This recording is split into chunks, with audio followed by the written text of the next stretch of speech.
America के लिए good Friday एक ब्लैक डे में बदल गया। अमेरिका ईरान युद्ध के लगभग 5 सप्ताह पूरे हो चुके हैं। इसके साथ ही अब जंग एक नए दौर में प्रवेश करती नजर आ रही है।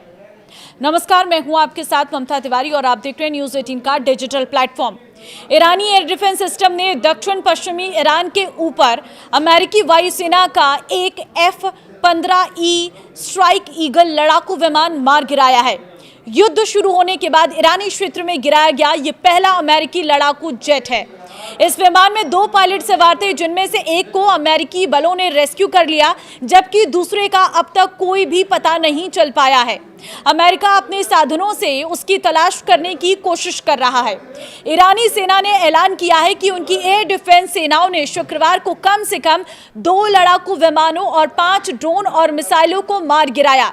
शनिवार को जारी एक बयान में Islamic revolution guards corps IRGC ने ईरान के कई प्रांतों में सफल इंटरसेप्शन की एक सीरीज के बारे में जानकारी दी। बयान के मुताबिक IRGC की एरोस्पेस रक्षा सेना के लड़ाकू विमानों ने होमीन और जंजन के आसमान में 2 क्रूज मिसाइलों का सफलतापूर्वक पता लगाकर उन्हें नष्ट कर दिया है। इसके अलावा इस्फहान के आसमान में 2 MQ-9 हमलावर ड्रोन मार गिराए गए हैं और बुशहर के आसमान में एक हरमेस ड्रोन नष्ट कर दिया गया है। इसके अलावा ईरान ने F-35 गिराने का भी दावा किया है, लेकिन इसकी पुष्टि नहीं हो पाई है। IRGC ने कहा है कि ये इंटरसेप्शन उसके एडवांस एयर डिफेंस सिस्टम का इस्तेमाल करके किए गए, जो देश के एकीकृत वायु रक्षा नेटवर्क के नियंत्रण में संचालित होती है। लापता पायलट की तलाश जारी और ऐसी खबरें हैं कि वो सुरक्षित रूप से विमान से बाहर निकलने इंजेक्ट में असफल रहा है। जेट गिराए जाने के बाद उसके पायलट को ढूंढने गए दूसरे विमान को भी ईरानी बलों ने मार गिराया। एक अमेरिकी अधिकारी ने NBC न्यूज को बताया है कि आज पहले एक जेट गिराए जाने के बाद एक दूसरा अमेरिकी विमान भी ईरानी हमले की चपेट में आ गया है। ईरान की ओर से F-15 को मार गिराए जाने के बाद एक सिंगल पायलट वाला विमान, जिसे खोज और बचाव अभियान में सहायता के लिए तैनात किया गया था, ईरानी हमले की चपेट में आ गया।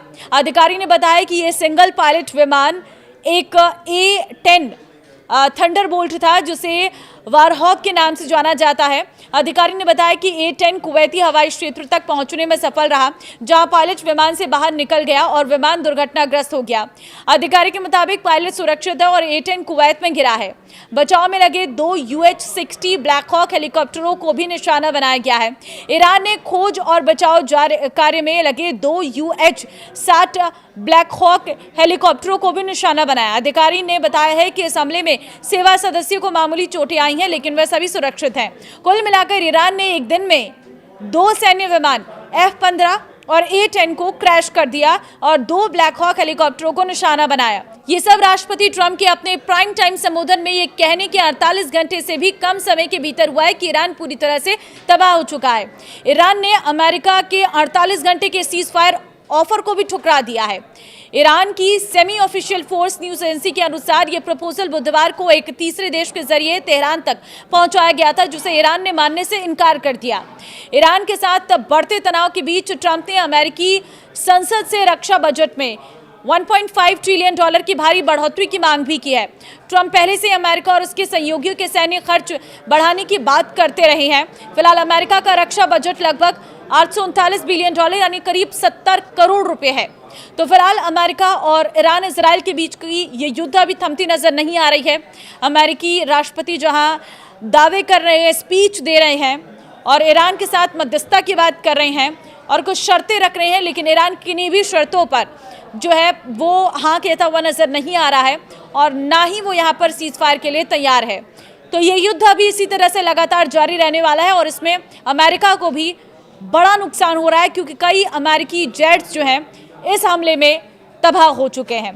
आपको क्या लगता है, किस तरह से युद्ध खत्म हो सकता है? अपनी राय कमेंट में ज़रूर दें और इस वीडियो को शेयर कर दें।